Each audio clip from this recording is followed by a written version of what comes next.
marche avec Dieu doit être averti des choses qu'on ne voit pas encore par rapport à sa vie. T'as pas compris de quoi je parle? J'ai dit, tout homme qui marche avec Dieu doit être averti des choses qu'on ne connaît pas encore par rapport à sa vie. C'est pourquoi quand tu prends des décisions, ça paraît étrange. Parce que tout le monde dit, pourquoi peux-tu être aussi sotte? Comment peux-tu faire ça? Mais c'est la sagesse humaine. La sagesse humaine n'a pas le dévoilement des mystères cachés derrière le fait que toi tu es en train d'agir. Tu agis sur une instruction d'un professeur qui n'est pas humain, mais d'un maître qui connaît le devenir et qui te parle sur la base de ton futur. Il n'y a rien qui active l'onction comme l'action.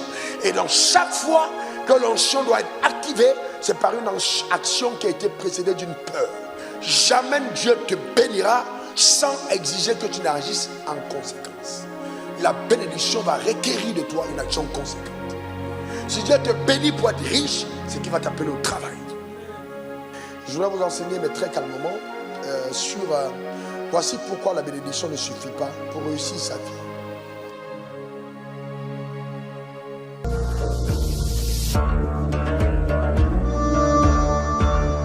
Seigneur, je mets une demande solennelle devant le trône de la grâce.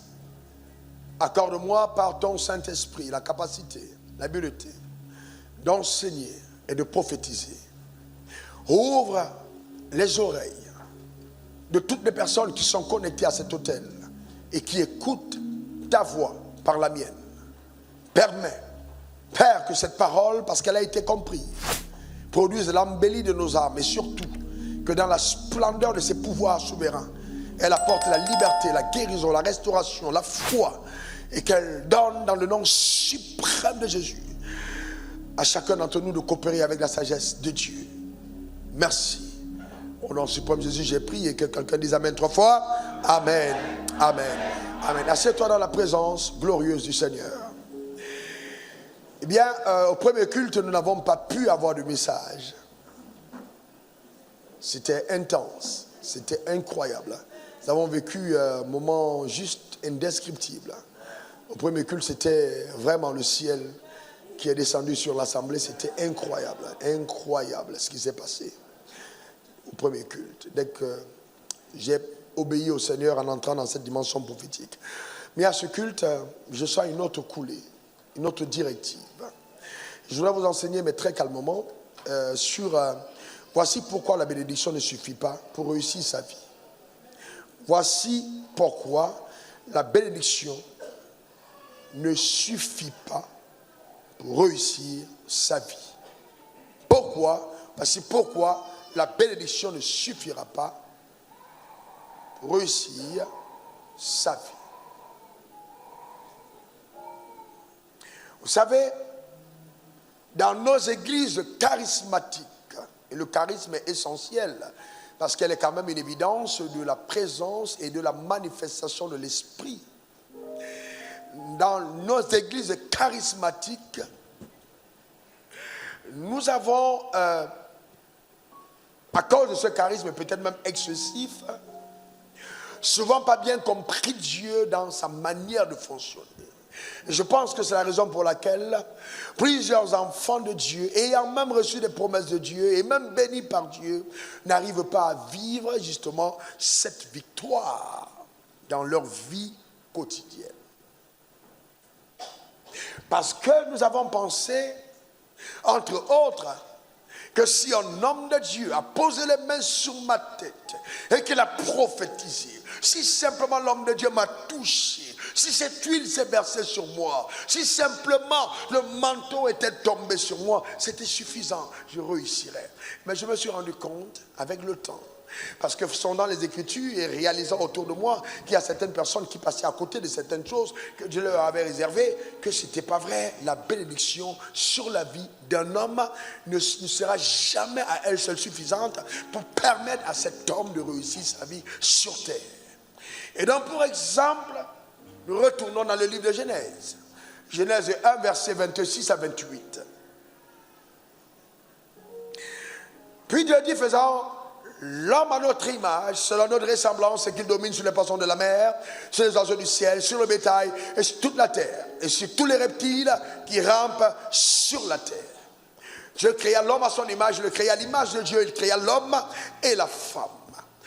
Il leur dit, Dieu les bénit et Dieu leur dit, soyez féconds, multipliez, remplissez la terre et l'assujettissez et dominez sur les poissons de la mer, sur les oiseaux du ciel et sur tout animal qui se meut sur la terre. Donc vous voyez que là, Dieu, voyez-vous, la première chose qu'il fit, c'est qu'il a béni, il bénit cet homme. Il bénit l'homme quand il l'a créé. Il bénit l'homme. Il n'a même pas dit bonjour, il bénit. Parce que la bénédiction est indispensable. On ne peut pas réussir son parcours sur terre sans être béni par Dieu. Impossible. Quand je parle de réussite, je parle bien de réussite prophétique. Pas seulement une réussite sociale, parce que je peux réussir socialement, mais avoir échoué aux yeux de Dieu. Réussir aura consisté à faire sur terre ce pourquoi Dieu t'a souverainement mandaté avant même que la terre ne fût. Donc c'est entrer dans les desseins souverains de Dieu pour faire sa volonté sur la terre des hommes. C'est ça la réussite. Elle n'est pas que sociale et matérielle, elle est d'abord prophétique. Le fait de vivre l'histoire pour laquelle souverainement Dieu t'a préconçu, appelé à lui, appelé à le servir sans consulter qui que ce soit dans l'univers. Il attend que tu retrouves ses plans et que tu le serves dans ce couloir. Cependant, vous voyez, quand les hommes échouent, ils ont tendance à croire que leur échec est lié à la mauvaise filiation. C'est-à-dire, oh non, peut-être si mon père avait été seulement quelqu'un de riche, quelqu'un de puissant, quelqu'un de béni, alors j'aurais réussi. Mais ce n'est pas vrai du tout. Ce n'est pas vrai du tout parce que tu peux être béni, avoir le meilleur des pères, avoir le meilleur des pasteurs et échouer lamentablement. Parce qu'en fait, l'échec ne sera jamais, le succès je veux dire, ne sera jamais rattaché à quelqu'un d'extérieur à toi-même. Le succès sera totalement lié à ta capacité de te décider de réussir. Ce ne sera jamais exclusivement la conséquence des résolutions divines. S'il en était ainsi, l'homme serait un robot entre les mains de Dieu. Mais comme il nous a créés en tant qu'agents libres, il a arrêté de laisser un souverain et nous verrons comment il mettra en place tout un protocole divin pour escorter la manifestation de ses plans. Mais malgré tout ça, si certaines résolutions ne sont pas prises dans ton âme, tu ne réussiras jamais. En d'autres termes, la gestion de son âme, qui est notre système de pensée, qui est le siège de nos émotions, le siège de notre volonté, devient l'impératif majeur pour quiconque veut opérer à la dimension de la sagesse la plus élevée, la gestion de son âme, gérer son âme. Et l'une des belles décisions, et des plus belles décisions que chaque saint devra prendre, c'est je me résous à ne pas faire ce que je veux, mais à faire ce qu'il veut. À ne pas m'accorder des libertés de penser, mais emprisonner mes pensées dans ses pensées. Et ça, c'est très intéressant. Parce que ceux qui s'accordent des libertés au niveau de leurs pensées vont chavirer par rapport à leur destinée. Ma pensée doit être sujette et contrôlée par la sienne. Voyez-vous? Alors, quand Dieu bénit l'homme, vous remarquerez, parce que la Bible, vous voulez la lire avec un esprit très intelligent. Alors, quand il termine, regardez le verset 29. Regardez ce que Dieu va dire au verset 29. Regardez ce qu'il dit au verset 29 après avoir béni l'homme.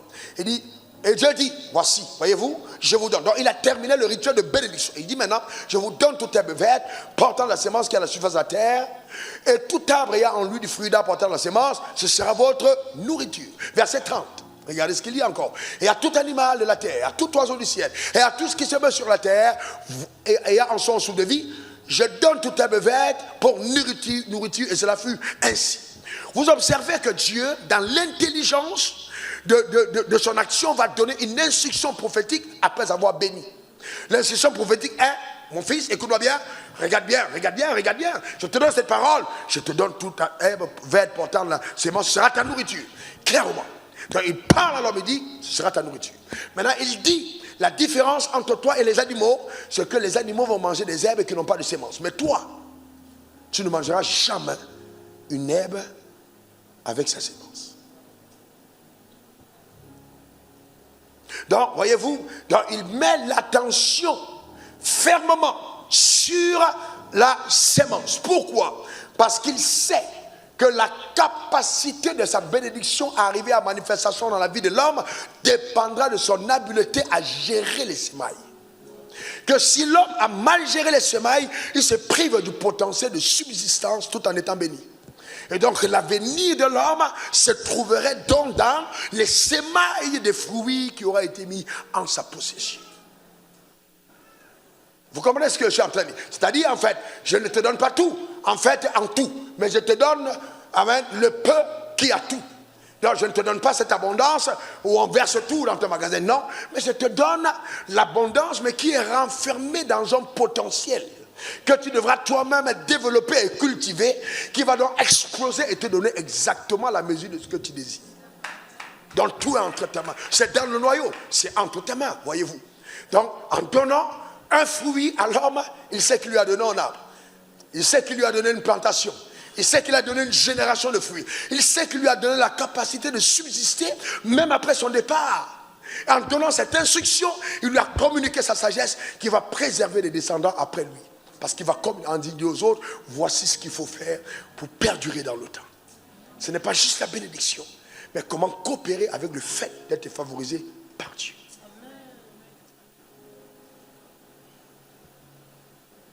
Est-ce que quelqu'un comprend ça? Et donc quand on ne comprend pas ça, on pense que ouais, Dieu m'a béni. Et dans tous les cas, maintenant que Dieu m'a béni, les choses vont marcher de façon exceptionnelle. Regardez ce qu'il va faire. Allons-y plus loin, parce que on va aller en profondeur. Genèse 2, versets 15 à 17. L'Éternel Dieu prit l'homme et le plaça dans le jardin d'Éden. Oh mon Dieu, je peux faire un séminaire juste sur ce chapitre. Et pour le cultiver, pour le garder. Il dit, pour le cultiver. Donc voyez-vous, cultiver. Donc développer, fructifier, améliorer, révéler. Donc cultiver. Donc je te donne pour cultiver. Mais au départ, il dit fruit d'important la sémence. Maintenant, je te mets dans le jardin pour le cultiver. En d'autres termes, l'essor et le côté resplendissant et glorieux du jardin dépendra de ta capacité à le cultiver. Ensuite, il dit garder. Allez, garder le jardin après l'avoir cultivé. Le drame, c'est que beaucoup d'entre nous, nous recevons des dons de Dieu. Soit on ne garde pas, soit on ne cultive pas. Alors que tout ce que Dieu te donne, tu dois cultiver et tu dois garder.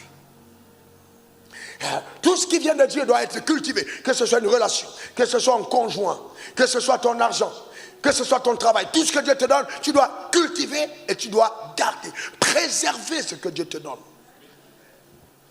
C'est ta responsabilité. Cultiver le jardin et le garder. L'Éternel Dieu donne cet ordre et ça devient de plus en plus intéressant.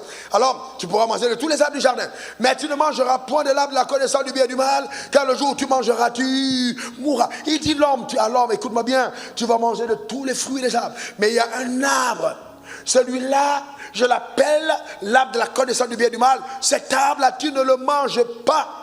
Parce que ta capacité à jouir de la bénédiction prononcée sur ta vie dépend de ton habileté à ne pas franchir la barrière interdite. Donc, ma liberté a un interdit. Si donc tu franchis l'interdit, tu muselles ma possibilité de faire ce que j'ai souverainement arrêté.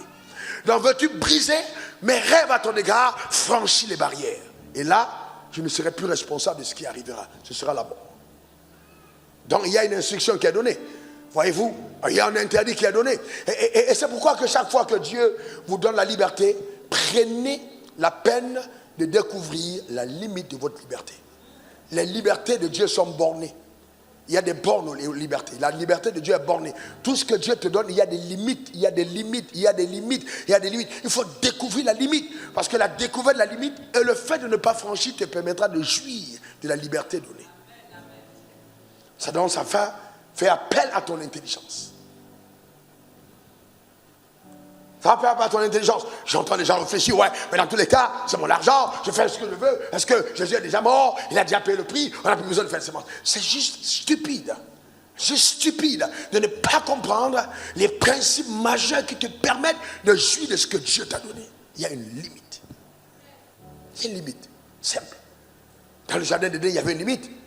Ce n'était pas une malédiction, mais il y avait un arbre que l'homme devait cultiver, il devait veiller sur l'arbre, mais il ne devait jamais le manger. Il y a une limite. C'est bien à l'homme, le jardin est à lui, mais cette limite est ce qui représente la figure de Dieu dans le jardin de l'homme.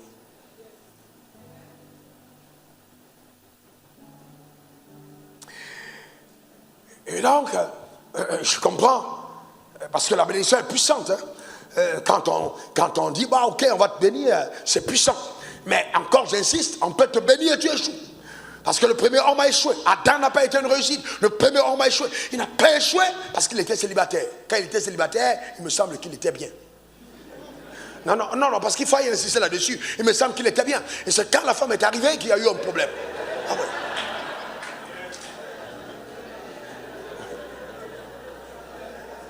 Non, c'est... Vous savez, moi j'aime lire la Bible. Hein. J'aime lire la Bible. Adam était bien, Adam n'avait pas de problème, jusqu'à ce que survienne la femme. Quand la femme est arrivée, c'est là le problème est survenu. Donc il ne faut pas dire, non, dans tous les cas, oh, j'entends les gens, quand je veux marier, je veux réussir mon ministère. Frère, si tu n'as pas réussi seul, n'essaie même pas. Ne sais même pas, je te dis la vérité, ne sais pas.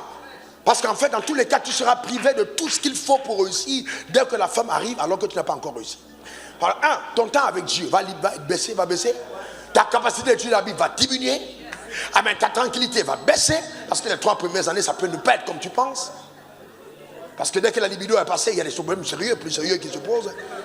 Est-ce que tu comprends ce que je veux dire? Donc, il y a des choses. Donc, si en fait, tu n'as pas réussi seul, ne tente même pas de dire, il faut que je pense au mariage. Et même, je vais plus loin. Vous savez, c'est important, je parle aux hommes, hein, très important, il faut faire attention. Il faut comprendre que la réussite dépend de ta capacité à coopérer avec les principes, les lois, la parole de Dieu. D'abord, tu ne dis pas, ouais, quand ma femme va venir, c'est mon intercesseur. Tu ne peux pas être un homme et puis tu remets ton avenir dans les prières de ta femme. C'est même pas possible. Comment tu peux être un homme et tu dis, bon, ma femme est mon intercesseur? Moi, ça n'a aucun sens. Aucun sens. Est-ce que vous savez que même l'église, même le ministère que je dirige, je ne remets pas mes sujets de prière au groupe d'intercession. Jamais. Ah non, jamais, parce que c'est Dieu qui m'a appelé. Je dois être à même, moi-même, comme le Messie a fait, de prier par rapport à mes collaborateurs. De porter la vision dans la prière. Ah oui. Un mari est un sacrificateur, un prophète et un roi. Je n'ai pas dit que la femme ne doit pas prier, mais elle doit t'aider à prier. Ce n'est pas elle qui prie à ta place. Je ne sais pas pourquoi je parle de ça à ce culte, ce n'était même pas prévu. Bon, enfin, ce n'est pas mon culte, c'est celui du Seigneur. Donc c'est lui qui décide de dire à qui il veut ce qu'il va dire. Donc voyez, donc, quand toi tu es béni, la bénédiction te transfère les capacités de celui qui te bénit. C'est-à-dire quand Dieu te bénit, il te transfère ses capacités. Et il te fait jouir de tous ses privilèges. Donc quand Dieu te bénit, la capacité de Dieu infuse ton être. Il y a une infusion de capacités par la bénédiction dans ta vie. C'est pour ça que quand Dieu a introduit Adam sur terre, il a béni. Parce que la bénédiction crée une prédisposition. Et cette prédisposition va orchestrer des connexions, des rencontres. Il y a des événements surnaturels qui arrivent dans la vie de quelqu'un que Dieu a béni. Des apparitions à cause de ces paroles. Donc le surnaturel est engagé pour que ta vie soit exceptionnelle. C'est pourquoi, quand on dit qu'on t'a béni, c'est juste des paroles qu'on a prononcées. Et vous savez que dans le monde spirituel, les paroles ont le pouvoir de mobiliser les anges. Et que la parole a une capacité immortelle. Donc quand elle est prononcée, elle ne meurt pas. Toi tu te dis, j'ai terminé de parler, et puis c'est fini. Non, cette parole continue d'apporter un témoignage sur le parcours de ta destinée. C'est pour ça qu'il est important de déclarer. Et les anges vont intervenir en fonction des déclarations qui ont été faites. Donc les paroles agissent et influencent ton environnement. Et le ciel sur lequel tu opères. Donc si tu as un ciel différent, il faut apprendre à déclarer des choses extraordinaires. Ok? Donc c'est très, très, très important. Très important. La bénédiction est vraiment fondamentale. Mais cependant, encore j'insiste, on peut t'avoir béni, mais tu ne réussis pas parce que, justement, tu n'as pas compris ce qui va suivre. Est-ce que jusqu'à présent, tout le monde comprend l'importance de la bénédiction? Elle est extraordinaire, la bénédiction. Extraordinaire. Mais elle ne suffira pas. Elle ne suffira pas pour que tu réussisses ta vie. Et je fais une petite parenthèse parce que beaucoup d'entre nous, on a pensé, oh non, ma famille est sous une malédiction héréditaire, il y a un poids de réclamation familiale, c'est à cause de ça que mes affaires ne marchent pas. Non, c'est pas vrai du tout. C'est vrai qu'il y a des réclamations dans les familles, mais écoute-moi très bien, tu peux être dans une famille où il n'y a pas de réclamation et tu échoues. On n'a pas besoin de couper un cordon ombilical pour réussir. D'ailleurs, quand tu es né de nouveau, tu as été déconnecté de ta famille. Tu appartiens à la famille d'Abraham.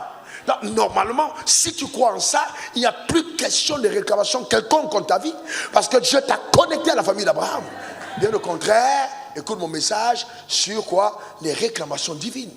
Il y a donc maintenant des réclamations divines qui poursuivent ta vie et ta destinée. Pour t'amener à un autre palier de jouissance de la vie. Donc, alors quand Dieu te bénit, ce que nous faisons souvent, c'est que nous attendons. Alors on attend, ok, Dieu m'a dit je vais être grand. Alors on attend. Mais le problème c'est quoi? Il faut poser la question à Dieu. Maintenant, tu as dit, tu m'as béni en disant que telle chose va arriver. Qu'est-ce que je dois faire? Parce que la bénédiction va toujours impliquer une action de la part de l'homme. Jamais Dieu te bénira sans exiger que tu n'agisses en conséquence. La bénédiction va requérir de toi une action conséquente. Si Dieu te bénit pour être riche, c'est qu'il va t'appeler au travail. Il n'y a pas de possibilité de voir la bénédiction arriver sans que l'homme ne coopère avec les paroles prononcées. Impossible. Il faut coopérer avec elle. Il faut coopérer avec elle.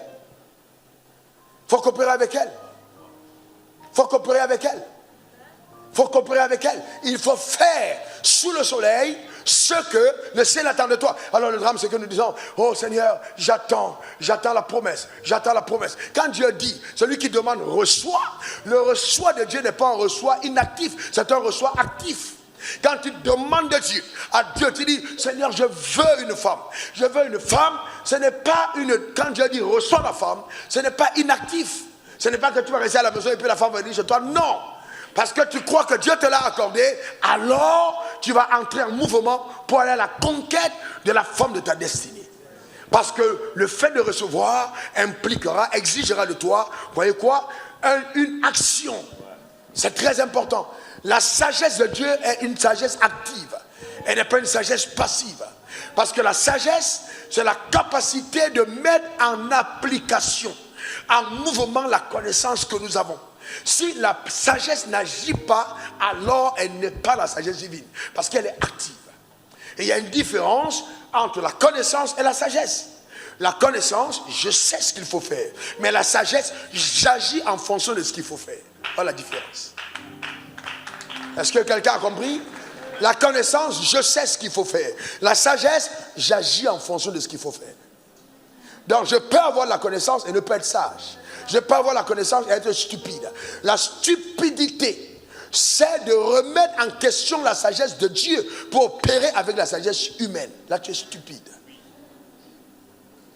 Parce que tu penses que par ton intelligence personnelle, tu peux défier la parole souveraine de Dieu. Et là, Dieu dit, tu es stupide, tu ne me connais pas. C'est impossible. Tu ne peux pas défier ma parole. Ce que ma parole dit, voici ce qu'il faut faire. Si tu ne mets pas en application, tu es stupide. Si tu aimes la sagesse, c'est-à-dire si tu appliques, si tu agis sur la base de la connaissance de la vérité, alors à partir de ce moment, tu verras ma grâce t'accompagner. Tu vois? Et donc quand il parle à Adam dans le jardin, il fait quoi? Il communique à Adam la connaissance qui amènera Adam au succès. Il a communiqué la connaissance. L'instruction prophétique a révélé des mystères cachés. Adam opère maintenant avec les clés spirituelles qui lui ont été communiquées par Dieu. Un homme ordinaire peut voir cet arbre et penser que c'est un arbre comme tous les autres arbres. Mais parce qu'il est spirituel, Dieu lui a dit, il y a un interdit. Donc il connaît des choses que l'humain ne connaît pas. Parce qu'il est en connexion avec Dieu. Donc la sagesse est en opération. Mais pour qu'elle puisse préserver Adam, il faille qu'il agisse sur la base de la connaissance qu'il a. Mais une fois qu'il la rejette, c'est terminé. Il perd sa capacité de voir la bénédiction de Dieu amener sa vie dans la prééminence. Ah donc c'est ça le problème, vous voyez? C'est ça le vrai problème. Il perd cette habileté. Il sait de son pouvoir. D'accord? À la loi de la désobéissance, du péché et de la mort. Voilà le vrai problème. Donc quand Dieu t'a béni, ça ne suffit pas. Ça ne suffit pas. Il faut encore passer à l'action. Dans la Bible, vous voyez, la Bible parle de la foi Jacques. Je crois dans Jacques 2, versets 17 à 19. Mettez les textes, je pense que je suis juste, ou 19 à 21. Voilà. Tu crois qu'il y a un Dieu, tu fais bien. Les démons aussi le croient et ils tremblent. Donc Dieu dit, le fait de croire que j'existe n'est pas suffisant. Les démons, eux, ils croient, mais ils tremblent. Toi, tu crois simplement, c'est déjà bien. Mais il faut qu'il y ait une suite au fait de croire. Donc le fait que les démons tremblent, les qualifie mieux que toi qui crois juste. Au moins, eux, ils tremblent devant mon autorité parce qu'ils me connaissent. Ouais, mais toi, tu crois et puis tu es assis. Mais il dit, les démons croient, eux, ils tremblent. Maintenant, au verset 18, il dit, non, verset 20, veux-tu savoir, ô homme vain, que la foi sans les œuvres est inutile.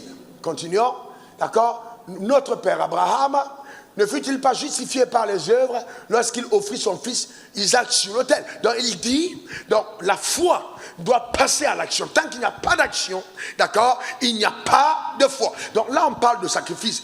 Je ne veux même pas toucher ça. D'accord. Remettons maintenant Hébreux 11 verset 7. Regardez quelque chose. Voilà encore notre exemple de foi. Hébreux 11 verset 7. Hébreux 11 7. C'est par la foi que Noé divinement averti des choses qu'on ne voyait pas encore. Il était averti de quoi? Des choses qu'on ne voyait pas encore. Tout homme qui marche avec Dieu doit être averti des choses qu'on ne voit pas encore par rapport à sa vie. T'as pas compris de quoi je parle? J'ai dit tout homme qui marche avec Dieu doit être averti des choses qu'on ne connaît pas encore par rapport à sa vie. C'est pourquoi quand tu prends des décisions, ça paraît étrange. Parce que tout le monde dit, pourquoi peux-tu être aussi sotte? Comment peux-tu faire ça? Mais c'est la sagesse humaine. La sagesse humaine n'a pas le dévoilement des mystères cachés derrière le fait que toi tu es en train d'agir. Tu agis sur une instruction d'un professeur qui n'est pas humain, mais d'un maître qui connaît le devenir et qui te parle sur la base de ton futur. Voyez-vous? Et à partir de ce moment, il te parle, il te donne une instruction. Abraham, il dit, prends ton fils. C'est contraire aux lois humaines. C'est contraire à la logique. Comment peux-tu sacrifier ton propre fils? C'est pas possible. Même dans la Bible, ce n'est pas écrit.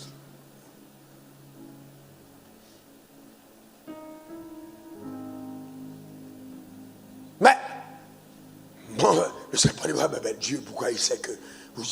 Bon, c'est un arbre. Apparemment, c'est un arbre. Mais ce n'est pas qu'un simple arbre. Parce que derrière cet arbre, il y a tout un mystère. Donc dans la sagesse divine, quand Dieu te la révèle, revenons sur Noé. Noé est averti des choses. Regardez, remettez le texte de Hébreux 11, verset 7. Ouais. Il lui dit, saisi d'une crainte respectueuse, construisit une arche pour sauver sa famille. C'est par elle qu'il condamne le monde et devient héritier de la justice qui s'obtient par la foi. Stop. Alors je vous pose une question. Quand vous voyez ce texte, vous pouvez penser que Noé a pris une année pour construire l'arche ou peut-être 6 mois. Là, dans toutes les recherches que j'ai faites, on est entre 50 et 120 ans de construction. C'est-à-dire, ce n'était pas une œuvre d'un jour. C'est dit 50 à 120 ans de construction d'arche, de toutes les recherches. Au moins 50 ans.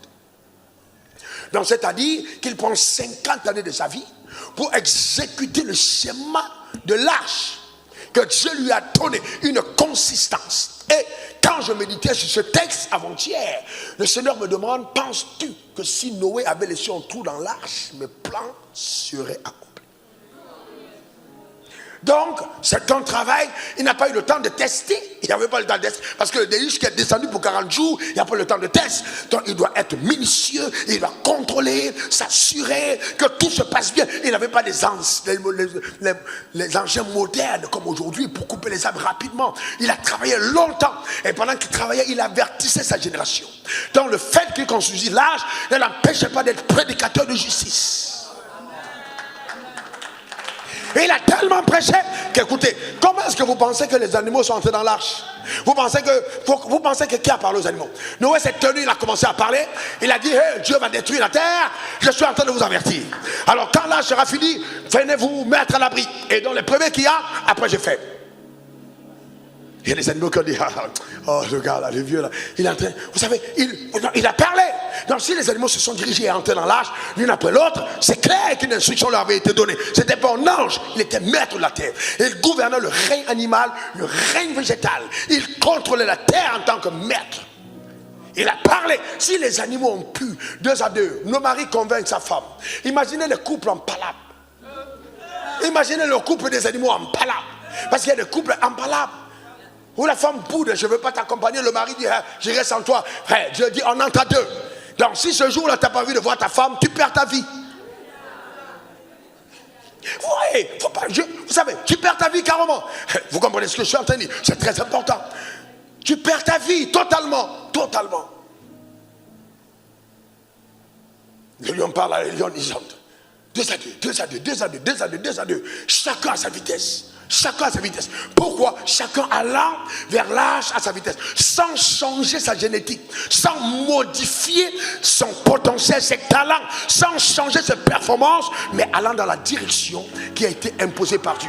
Ça veut dire qu'il n'y avait pas de rivalité entre le lion et le guépard, entre le guépard et la tortue, parce que déjà Dieu avait donné à chacun des forces qui prédisposaient la personne à entrer en premier. Donc ne me dites pas dans tous les cas parce que la tortue est lente, la déluge viendra. Non, Dieu connaissait la lenteur de la tortue, mais a dit je t'attends dans l'arche. Est-ce que vous savez que souvent être premier n'est pas toujours un avantage? Être premier n'est pas toujours un avantage. Écoutez-moi très bien. Moi je n'aurais jamais aimé être à la place d'Adam parce que tu n'as pas eu le temps d'avoir des amis. Et tu vis seul pendant longtemps. C'est pas facile d'avoir une femme et puis de commencer à dire je vais remettre en question ce qu'elle a dit parce qu'elle est venue t'apporter quelque chose que tu n'as pas connu. Tu as vu le chien avec la chienne, la lion avec la lionne, coq avec la poule, girafe avec. Ok, très bien, la girafe. Tu as vu, et puis finalement, il y a une femme qui vient. C'est pas facile. Surtout qu'elle t'amène dans une dimension de la découverte d'extase de l'âme que tu n'as pas connue avec tout ce que tu as mangé. Donc, tu peux être brouillé quelque part. Il faut interdire qu'une bénédiction de ta vie te fasse perdre les repères. Je dis quoi? Il faut t'interdire qu'une bénédiction de ta vie te fasse perdre les repères. Quelle que soit ce que c'est la bénédiction, tu dois garder les repères divins. Un homme n'est homme que quand il sait dire non à ce qui est interdit par Dieu. Quand tu rates ça, tu deviens un animal. C'est ça un homme. Est-ce que quelqu'un comprend de quoi je parle? Est-ce qu'un homme peut me regarder? Est-ce que tu comprends de quoi je parle? Moi, j'arrive pas à comprendre ces hommes qui acceptent que votre femme t'appelle bébé. Sur quelle base ta femme t'appelle bébé? Tu es un homme. Tu es un homme. Ta femme n'est pas là pour t'appeler bébé. Tu es le chef de la famille. Un chef n'est pas un chiffon. Un chef incarne l'autorité. Est-ce que quelqu'un comprend de quoi je parle? Je vous pose une question. Est-ce que tu es un tortionnaire? Est-ce que tu es un tortionnaire? Est-ce que tu ne trembles pas devant Dieu? Je vous dis quelque chose. Une femme, il y a quand même un petit tremblement qu'elle a quand même devant le... Quand une femme cesse d'avoir ce petit truc là, qui fait que c'est mon homme qui est arrivé, c'est mon mari, il y a quelque chose qui est déjà gâté dans le mariage. C'est gâté. Et quand une femme arrive là, c'est qu'elle a déjà vu trop de tes dégâts. Donc, elle fait, lui la même, c'est que là, c'est fini. En fait, c'est que toi, tu as trop dégamé. Tu as tellement dégamé qu'elle n'aurait jamais imaginé qu'elle aurait porté le nom d'un singe. Tu es trop d'arbres en même temps. Maman, tu manges banane, tu sautes titi, tu fais zéro. Donc, elle est fatiguée. Ou alors tu es un hibou. C'est la nuit qu'on te voit apparaître quelque part. Quand tu es cher, tu es toujours dans les endroits en train de guetter comme ça. La musique fait boum boum boum boum boum. Elle est à la maison en train de prier, tu es dans les bars, maquis. L'alcool a ouvert tes yeux, ils sont devenus trop grands.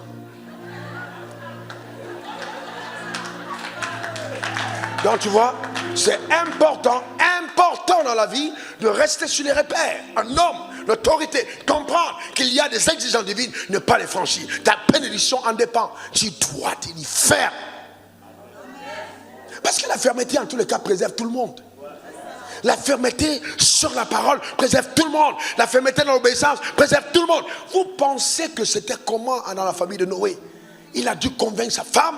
Et même si elle a dit non, il dit je dois faire ce truc, Dieu m'a parlé. Frère, il y a des choses quand Dieu t'a parlé, quelle que soit l'opposition que tu dois faire. Il a construit l'arche. C'est pour ça, vous savez, je ne crois pas à l'avenir des paresseux. Il n'y a pas d'avenir dans la paresse. Il n'y a pas d'avenir. Et vous savez quoi? L'endroit où vous retrouvez la plus grande concentration des paresseux, c'est l'endroit où on bénit les gens. Parce que la bénédiction a tendance à rendre les personnes paresseuses. À rendre les personnes comme elles commencent à... Vous voyez, c'est comme en fait, ce sont des drogués, mais qui sont à l'église. Parce que le drogué, il est toujours en train de penser que tout est OK pour lui. Ça va aller.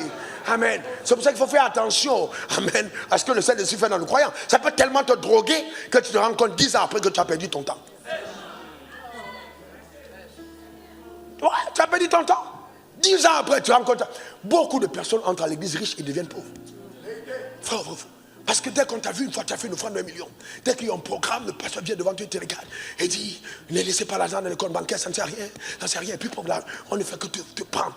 Et puis à la fin, tu te rends compte que tu es tombé. Et quand tu es tombé, tu n'es plus intéressant. Voyez-vous? Et donc tu ne comprends pas l'intelligence de Dieu. L'intelligence de Dieu. L'intelligence de Dieu. C'est très important, frère, d'être intelligent. La capacité de comprendre comment Dieu travaille.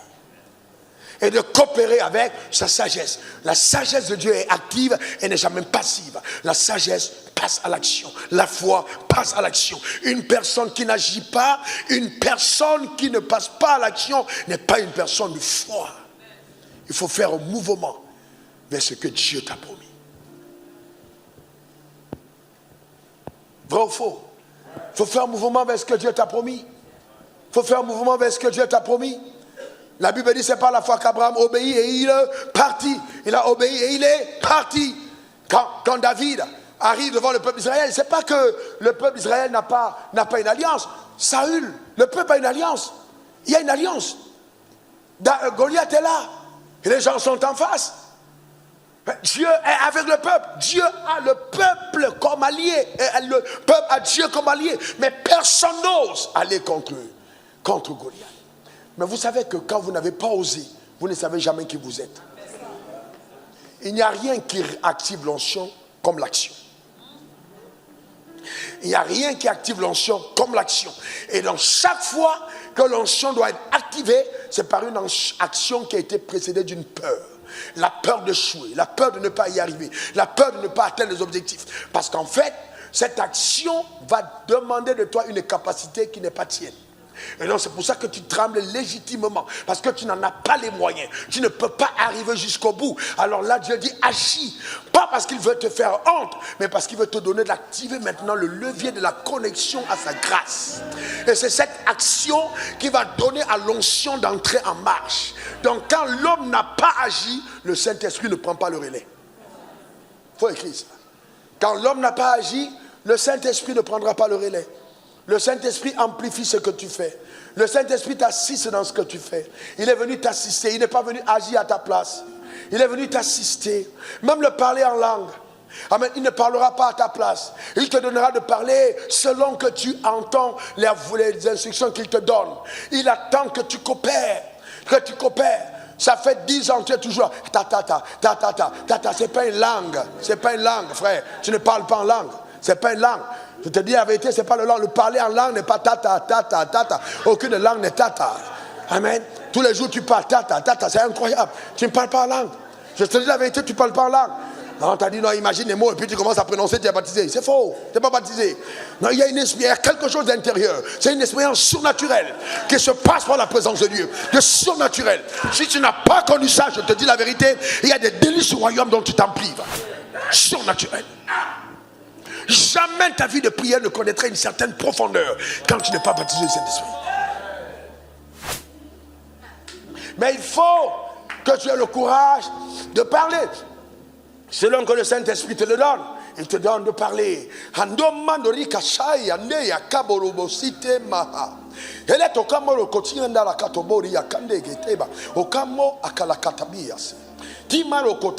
Et je peux chanter. Parce que c'est une langue qui m'a été donnée. Inariando kamande, shalabaola indealala, etelebolo sande kabalatu, shingandala baholo totidie, malakondere ketema o commande titi mao telikala tete. C'est une langue. Tu parles en langue. Tu vois ce que je veux dire? Dans le Saint-Esprit t'énergise de l'intérieur, mais tu prononces. Donc, il y a une coopération de la personne avec la dotation de la grâce. Tu dois coopérer. Tu dois agir. Alors, laissez-moi toucher Malachie 3, verset 10. On va voir quelque chose pour conclure ici. Mettez-moi la parole de vie. Apportez à la maison de trésor, parole de vie. Pas 8 secondes. Parole de vie.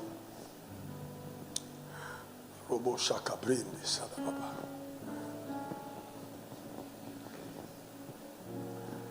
Robo Chokobari. Ok, je vais lire sur mes notes. Ok.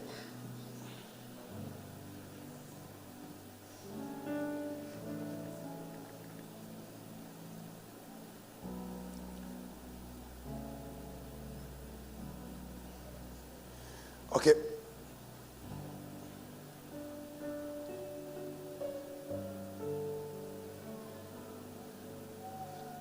Apportez donc réellement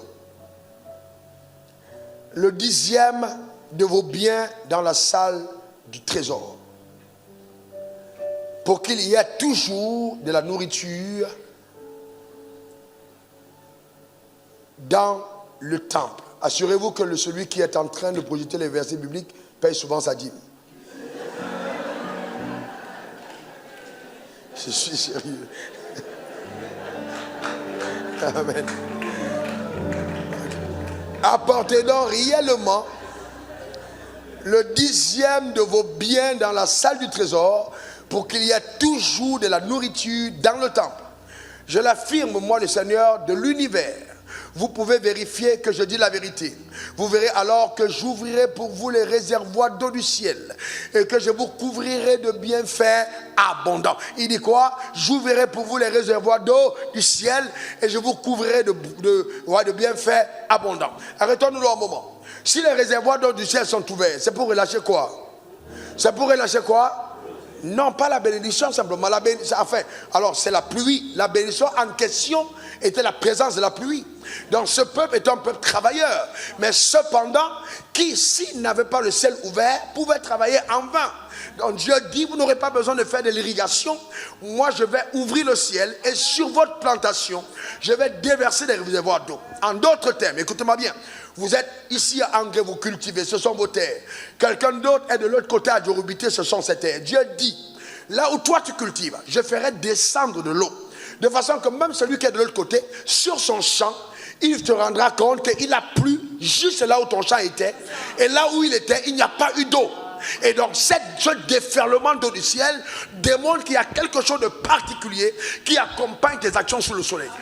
Donc c'est ainsi que Dieu veut que par tes entreprises, par ton commerce, par ta boutique, par l'import-export, par tes marchés que tu es en train de faire, qu'il y ait des ouvertures particulières qui arrivent dans tes entreprises, mais qui n'arrivent pas ailleurs. Parce que tu apportes à la maison du trésor ta portion d'alliance. Et donc si dans le réservoir d'eau est ouvert et que tu n'as rien mis en terre, c'est dramatique. Tu auras gaspillé l'eau qui aura coulé du ciel, parce que la terre va être arrosée, mais il n'y aura rien qui va pousser. Tu ne pourras pas accuser le ciel, parce que le ciel aura fait sa part, mais sur la terre, tu n'auras pas fait ce que Dieu attendait pour que la bénédiction arrive à manifestation. Et ça, c'est très bien. Regardez la suite de ce texte, c'est très profond. Donc il faut faire sa part. Pour vous, je détournerai les criquets. Vous comprenez donc, il parle là de quand ça aura poussé. Ils ne détruiront pas vos récoltes. Ils n'empêcheront pas vos vignes de donner du raisin. Je le promets, moi le Seigneur de l'univers. En d'autres termes, il dit, parce que vous marchez avec moi, tout ce qui peut empêcher au résultat d'être résultat, je veux sécuriser, afin que vos résultats soient bons. Donc si tu n'as rien fait, cette parole n'a pas de sens pour toi. Elle n'a de sens que si tu as planté. Parce que les criquets ne partent pas où il n'y a pas de plantation. Donc tu ne peux pas me dire, oh, vraiment, moi je ne suis pas attaqué. On va t'attaquer pourquoi? Tu ne produis rien. Tu ne peux pas connaître d'attaque aujourd'hui, tu ne fais rien dans la vie. Amen, tu ne fais rien dans la vie. Porter des mèches, c'est pas faire quelque chose. Ça, tu ne fais rien dans la vie et tu ne fais rien. Ensuite, tu fais rien. Comment on va t'attaquer? On t'attaque comment? Tu n'as rien. Tu ne produis pas de fruits. Les criquets eux-mêmes ne perdent pas leur temps. Ils vont dans des plantations où il y a de quoi manger. Il n'y a rien dans ta vie. Tu ne fais rien. Tu n'es pas attaqué. C'est normal. Je ne comprends pas pourquoi c'est toujours elle qui est attaquée, mais c'est normal. Quelqu'un qui travaille pour Dieu devient la cible de Satan. Et parce que la personne marche avec Dieu, cette personne aura toujours un témoignage de protection. Je déclare sur ta vie que les criquets ne vont pas dévorer tes récoltes dans le nom suprême de Jésus. Donne-moi ton meilleur amen. Dis encore amen. Ah oui, c'est ce que Dieu dit. Les criquets ne viendront pas dans tes plantations. Pas du tout. J'ai connu cette protection quand on a eu la crise. C'est vous, c'était en 2010. Quand il y a eu le changement par les armes. 2011, voilà. D'accord? Ok? Et donc, quand les gars sont entrés à Abidjan, c'était autre chose. Hein? Je vous dis la vérité, c'était autre chose. On a d'abord des militaires qui sont là avec des chaussures. Il y a des militaires qui ont des chaussures comme ça. D'autres sont les sandales. Ah, tu le vois là et tout. Mais ils sont entrés, c'était compliqué. Donc ils sont entrés dans les quartiers. Et puis, il y avait cette barbarie, cette cruauté.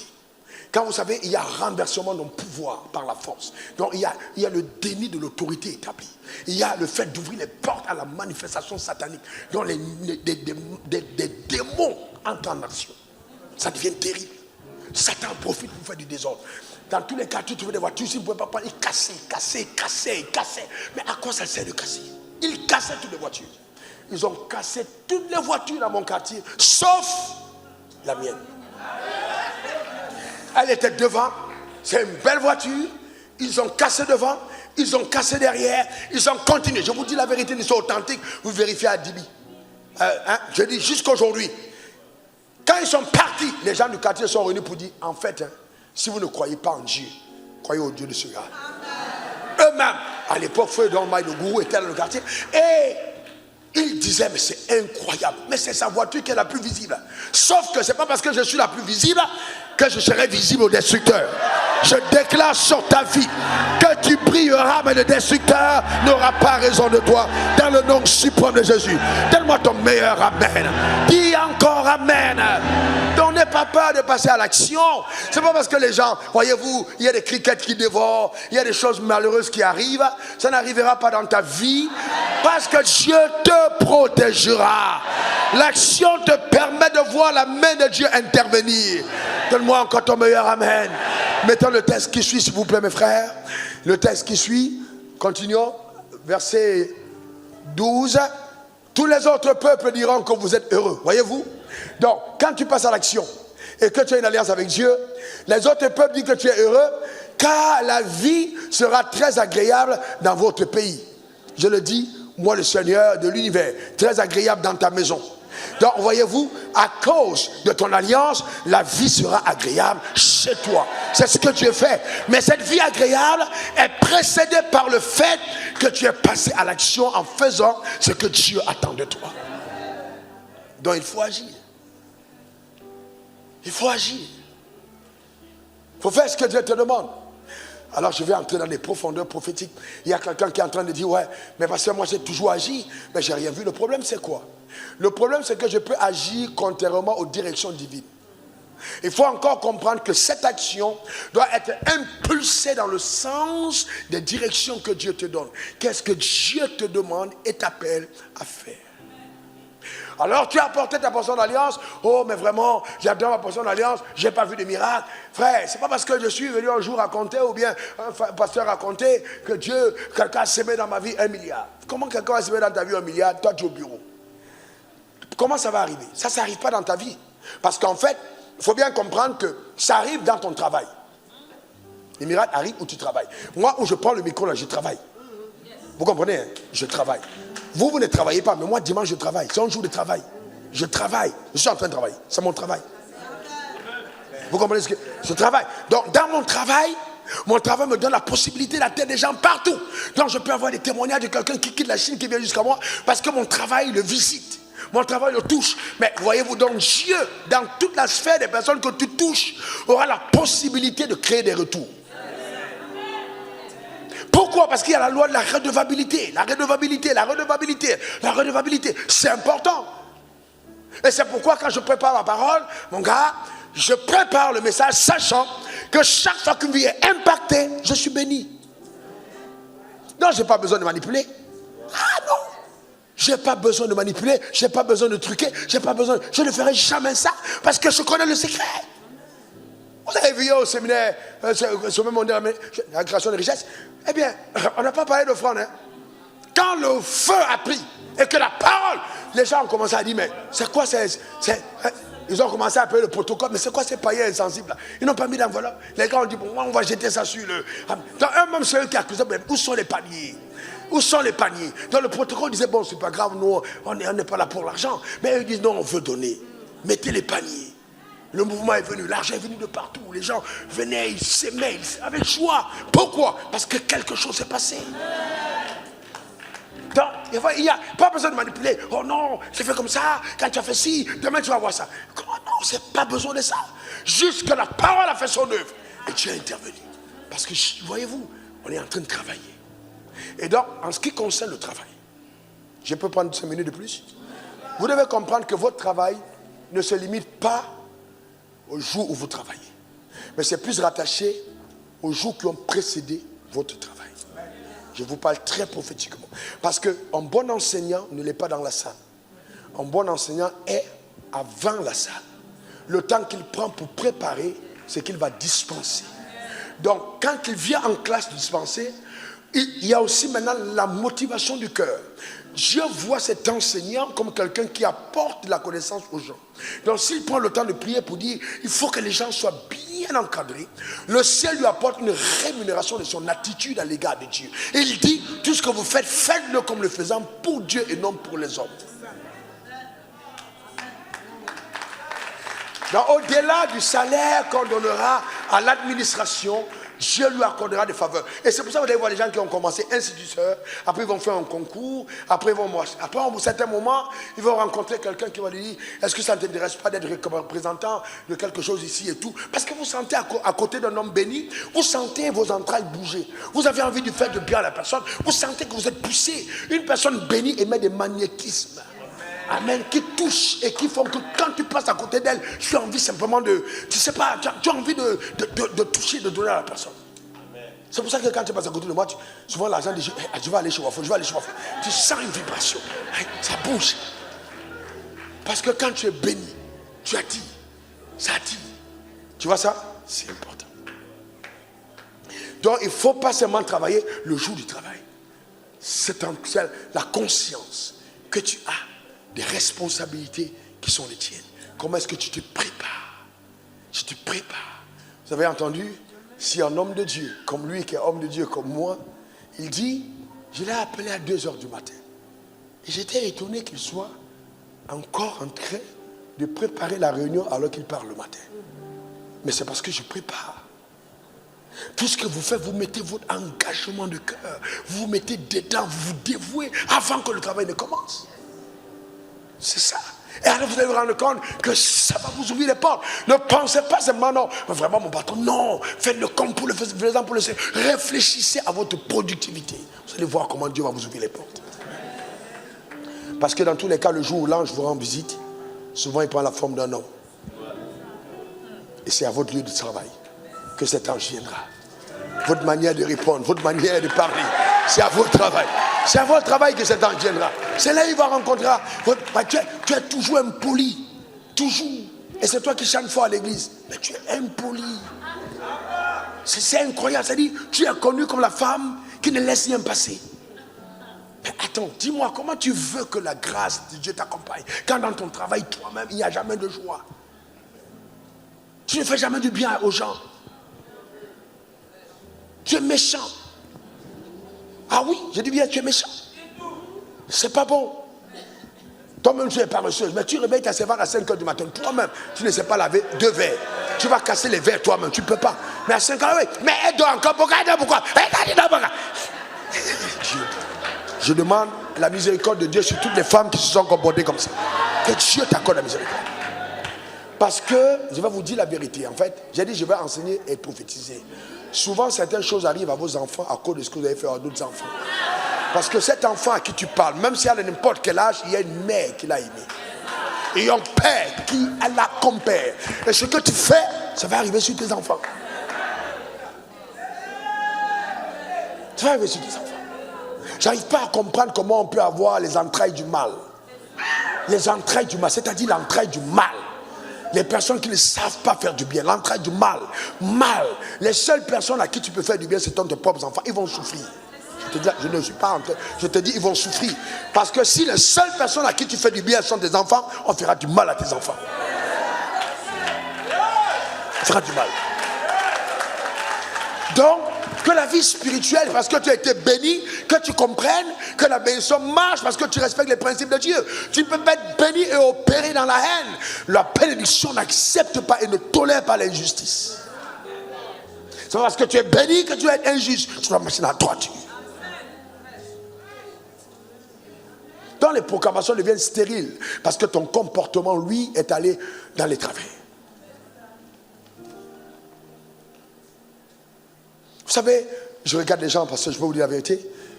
Beaucoup de gens sont pauvres, et même des pasteurs, parce qu'ils ont un problème avec l'argent. Vous voyez les gens, vous dites, mais vraiment, en fait, je comprends de plus en plus pourquoi les gens souffrent. Parce que je ne sais pas. Je comprends. C'est incroyable. Ce que vous voulez que les gens fassent pour vous, faites-le de même pour autrui. C'est simple la vie. Vous êtes bénis, alors bénissez. Simplement. Ne bénissez les autres. Faites du bien autour de vous. Bénissez. Soyez quelqu'un de généreux.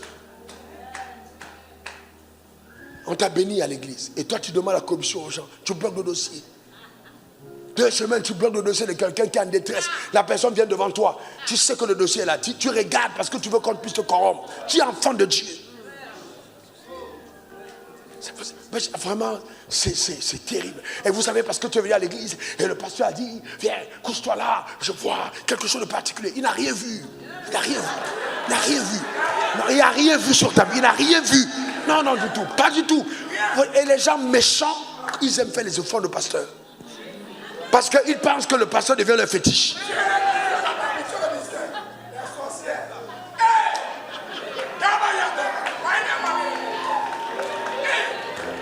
Est-ce que quelqu'un comprend ça? Non, c'est pas parce que tu es venu faire le front de pasteur et le pasteur t'a béni.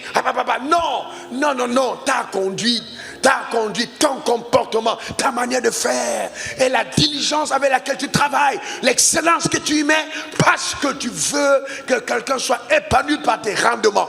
Ça va déterminer ta dimension à suivre la bénédiction que Dieu a relâchée sur ta vie. Mais comment pouvez-vous entendre un homme comme Jacob dire le sommeil ne peut, c'est-à-dire j'avais même pas le sommeil, j'avais même pas sommeil parce que de jour comme de nuit je travaillais pour toi. 20 fois tu as changé mon salaire, mais malgré qu'on change le salaire, il veille sur les brebis avec passion, avec engagement. Le patron est mauvais, mais lui il est bon. Quand il est béni, il ne rend pas le mal par le mal. Il dit c'est pas grave, Dieu fera mon palabre. Vous pensez que si ce gars avait été mauvais avec les brebis, vous pensez qu'il serait sorti béni? Jamais de la vie. À aucun moment dans la vie, quelqu'un de béni ne peut être victime du mal. Impossible. Je reprends. Personne, quand Dieu t'a béni et que tu coupes avec la bénédiction, le mal ne t'atteindra jamais. J'ai vu, il sait, des événements terribles de mal prévus contre moi. Mais je vous dis la vérité, Dieu a une capacité, parce que tu es son enfant, il a une capacité incroyable à te sortir des problèmes et de deux, à te porter à une autre vitesse d'exécution. Chaque fois que l'injustice te touche, parce que tu as été béni et que tu as gardé ton cœur dans la bonne attitude, l'accélération t'accompagne. L'accélération t'accompagne. L'accélération t'accompagne. Que cela soit ton partage et ta portion. Que cela soit ton partage. Donc, frère, fais ce que tu as fait. Tu es une personne bénie. Une personne bénie ne fait pas le mal. Non, non, non, non. Personne bénie ne fait pas le mal. Les gens me demandent, mais comment tu fais avec tous les trucs, le mal lesquels les gens t'ont fait? Moi, j'ai pas de problème. J'ai pas de problème. Je ne peux pas rester depuis que je commence à penser, j'ai fait du mal à la tête. Comment tu vas faire? Je suis béni. Je suis un homme béni. On ne peut pas cueillir du mal sur mon arbre. Jamais. Voilà une des clés fondamentales et fortes. Tu vois? Eh bien donc, il faut que tu comprennes. Le réservoir doit être ouvert. Eh bien, pour vous qui êtes fonctionnaire, et si vous voyez que vous voulez avoir plus d'argent, ouvrez un deuxième emploi, faites un troisième business, un quatrième business, un cinquième business. Parce que les eaux se sont déversées, il ne faut pas gaspiller les eaux du ciel. Ta terre n'a pas assez de plans, augmente des plans. Parce que l'eau coule du ciel. Tout ce que tu mettras là va pousser. La raison pour laquelle, quand je suis allé en première fois en Israël, j'ai été tellement épaté pour laquelle Dieu dit, je vous conduis à une terre promise, une terre bénie. Mais cette terre bénie est une terre désertique. La raison pour laquelle il l'a faite, c'était juste pour montrer que c'était un peuple déception. Et que parce que si la terre était fertile, on n'aurait pas vu Dieu. Et il l'amène à une terre désertique, une terre vraiment, c'est-à-dire une vraie terre pourrie en termes. Mais si tu vois le type de fruits qu'il y a en Israël, tu ne trouves nulle part ailleurs. Pourquoi? Parce que la bénédiction, justement, quand tu actives par l'action, ça crée des résultats incroyables. Donc, ne t'inquiète pas de ce que tu traverses. Travaille. Que Dieu te bénisse. Que sa main soit sur ta vie, que sa grâce te garde. Que la puissance de Dieu te tombe dans le nom suprême de Jésus. Dis Amen 3 fois. Amen. Donc, je récapitule. Dieu t'a béni. C'est vrai, tu es béni. Mais coopère avec la bénédiction en faisant ce qu'il exige de toi. Travaille selon ses lois, travaille selon ses principes, incarne ses valeurs et fais-lui confiance. Tu verras que ce qu'il t'a dit finira par s'accomplir d'une manière ou d'une autre. Que la grâce et la paix du Seigneur soient ton partage. Au nom suprême de Jésus. Est-ce que ce matin, il y a quelqu'un qui veut faire la paix avec Jésus? Est-ce qu'il y a quelqu'un qui dit, j'entends ce message, mais je veux faire la paix avec Dieu? Est-ce que tu dis, je veux donner ma vie à Jésus, je veux faire la paix avec Dieu? Enfin, je veux me donner à Jésus, je veux faire la paix avec Dieu. Il y a une seule personne, je vais prier avec toi. Que Dieu bénisse ton âme. Et si la personne acclame le Seigneur, amen, que Dieu soit loué. Que la main de Dieu soit sur ta vie. Demeure béni.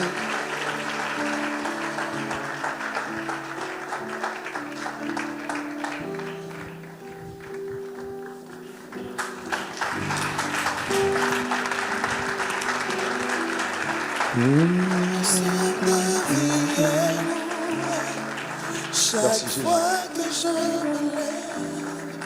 Attends.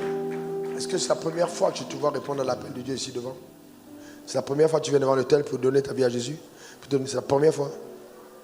Ok, lève ta main droite vers le ciel. Ok. Répète après moi ces paroles. Mon Père, mon Dieu, mon cœur a été touché. Je veux faire la paix avec Dieu. Au nom de Jésus.